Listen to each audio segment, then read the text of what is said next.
And one of the things that pisses me off in the gay culture, we might have talked about this last time, is how narrow and unrealistic our definition of hot has become. And most of the time, as we discovered, it's not even real. These things are heavily filtered, airbrushed, enhanced in this era of AI. And in my opinion, I tend to see right through it, and it's pretty boring for me personally.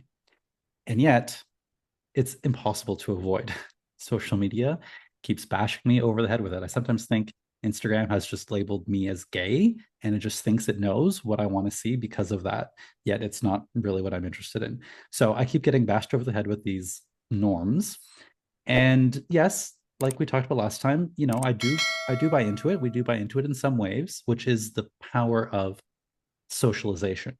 When we're subtly taught to believe that certain bodies and certain looks are the truth of attraction, but in fact, they're just conventions. They're not always reality. So I'm not here to deny that beauty standards don't exist. Of course, beauty standards do exist, not just for gays, but all over society. But that doesn't make them true for everyone all the time. And this is where I think a lot of people go wrong. I am blessed with a perspective, and Matt and Reno as well, that most listeners don't have. I talk to guys all day in my one-on-one coaching. I facilitate groups. In my personal life, I'm very much, you guys know this, in the gay world. I'm in it. I'm immersed in it. Go to the gay gym. I live in the gay village. My social life is a lot of gay guys. And so I have conversations with real gay men all the time, real deep stuff. Okay.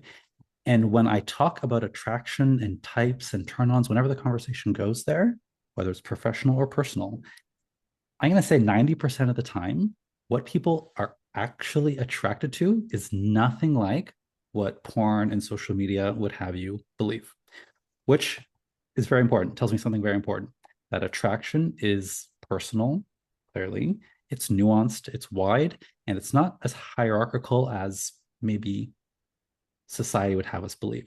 And that's what we need to talk about today. So this episode is dedicated to the real sexy, the overlooked sexy, the everyday sexy, the unconventionally sexy, the things that turn us on, even though maybe the algorithm keeps pushing us the same old stuff that maybe we like it, maybe we don't, but it's really an answer to that.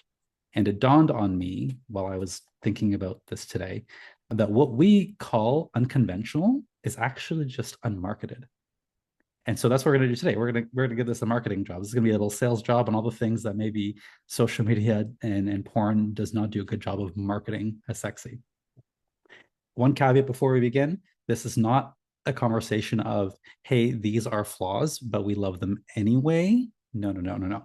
This is a celebration of everything that exists outside of that algorithm, outside of the convention, not as a second rate, not as a consolation prize, but as things that actually make someone sexy as fuck. Okay. All right. Last week, as I said, I definitely recommend you go back and listen to that episode. If you are just getting on this one, go back, listen to that one, then join us because we talked about letting go of the pressure to have a perfect body. And this week is about celebrating what's real. And if you follow my work, you know that I get super jazzed about this topic. So I'm really excited to get into it.